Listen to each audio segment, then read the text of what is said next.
Qanacan ne olar?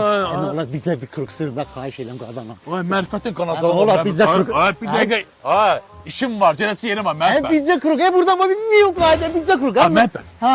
Sən özündən xəbərin var. Ha ne olur be ama. Ay bir həsrəfsən bir də Məhəmməd Ha, nə olar? Asaba sən maşını vursan, sən özünə də batır elə bilməm. Məhəmməd işinə bax. Yaxşı, bizə kruk. Bir dənə burada.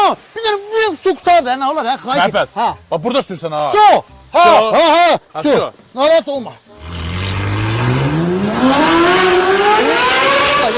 Hep sana bir madden otur görün, otur sıkılar. Gel ne gülürsen. Hep sana. Ne yaptın ha? Bir dakika demedi, bir de büyük hep sana da hep. Ha kardeş, bir dakika kaç. Aramayayım mı? Saç işi. Ha başı Bir dakika kaydıram ya, yeki oğlan sana ha. Sen ne kalsan? Hep sana geliyor. Hadi bas bari diyorum. Sen başın kalsan. Yaşasın. Benim bir kuru gözüm sen maşını sürme. Sana yapıda taksi işlisin. Mahpatısın.